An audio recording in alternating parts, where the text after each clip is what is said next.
Okay, so if you're anything like me or, anyone exploring more plant-based options, that one question always seems to pop up. Let me guess. Am I getting enough protein? Exactly. It's like this constant background hum, isn't it? A bit of a debate that never quite settles. It really is. And that's why we're doing this deep dive today. We want to sort of cut through that noise. Yeah, bust some myths. Definitely bust some myths and hopefully give you some really solid practical guidance on vegetarian protein. Perfect. Because, honestly, I think many of us heard things growing up like, you absolutely had to eat beans and rice together at the same meal. Oh, the protein combining myth. Yes. So let's tackle that. And the big one. Is protein deficiency even a real worry if your vegetarian diet is, well planed? Right. And the science here is actually pretty fascinating. It kind of flips that old script completely. How so? Well, far from being deficient, people on well-planned plant-based diets consistently meet their protein needs. Often they exceed them. Exceed them. Yeah. Studies show vegetarians and vegans often get around 70% more protein than the basic recommendation. We're talking like often over 70 grams a day. Wow. Okay. So if it's not about finding enough protein sources, is the deficiency risk more about just not eating enough food overall, like calories? That's exactly it. True protein deficiency is almost always tied to just not getting enough calories, period. If you're eating enough varied plant foods, you're almost certainly getting enough protein. Okay, that definitely lowers the stress level a bit. But let's go back to that protein combining thing, because I seriously remember trying to make sure specific foods were paired up. Every single meal. It felt complicated. It did. And that misconception was powerful. The idea was you had to eat certain foods together right then and there to get a complete protein, all those essential amino acids. Right, the ones your body can't make. Exactly. But the reality is your body's much smarter than that. It keeps this like internal pool of amino acids. An amino acid pool. Yeah, it draws what it needs from everything you eat throughout the whole day. So focusing on variety over, say, a 24-hour period, totally sufficient. Those classic pairs like beans and rice, great, synergistic, but not mandatory for every single plate. That makes so much more sense. My body handles the mixing and matching.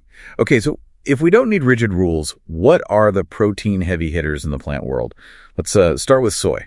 Good place to start. Soy is fantastic. It's naturally a complete protein. You've got edamame, about 16.5 grams of protein in just half a cup. Pretty good. Then tofu, super versatile, can give you up to, 43.5 grams per cup, depends on the firmness. And tempeh. Tempeh, yeah. Around 19 grams per 100 gram serving. But the cool thing with tempeh is the fermentation. You get these extra prebiotic and probiotic benefits, great for your gut. That's a huge bonus.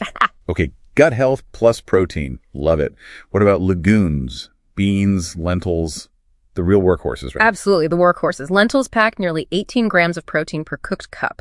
Beans like pinto, kidney, black beans, they're all around 15 grams or so. A solid number. They're very solid. They are rich in lysine, one amino acid, but maybe a bit lower in methionine. And that's why they pair so well traditionally with grains over the course of the day. It just shows the value of variety again. Okay, grains. I always thought grains were mostly, carbs. Some actually good protein sources. That's kind of surprising. It is surprising, but yeah, definitely. Sorghum, for instance, boasts about 20 grams of protein per cup. 20 grams from sorghum. Wow. I know. And quinoa, technically a seed, we use it like a grain as a complete protein, 8 grams per cup. NASA was interested in it for space travel. No way. Yeah.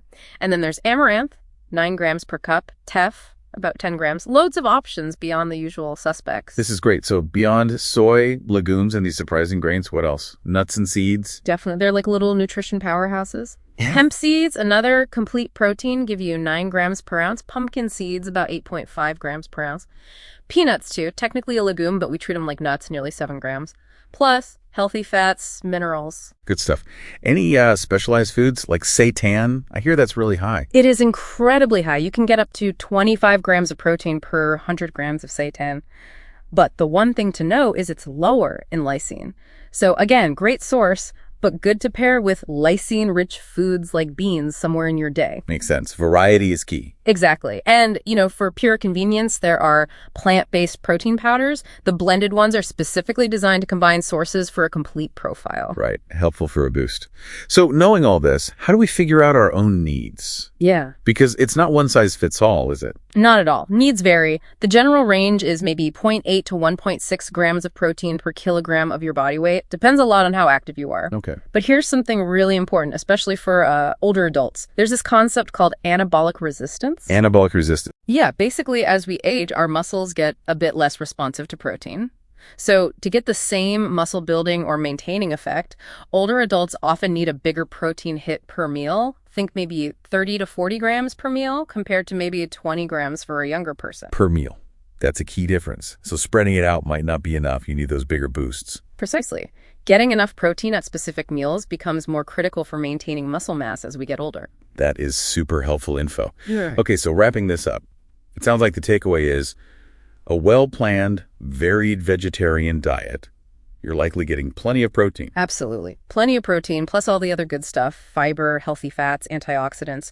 And your body's smart pooling system means you can relax about combining at every meal. Focus on diversity. It really changes the game, focusing on diversity instead of rules. Which kind of leads to a final thought, doesn't it? How does knowing this free you up? It's not just about hitting numbers, but maybe exploring all these amazing plant foods. Finding new favorites, enjoying the unique health perks. Totally. It opens up a whole world. So maybe the question for you listening is, what new plant-based protein source are you curious to try next?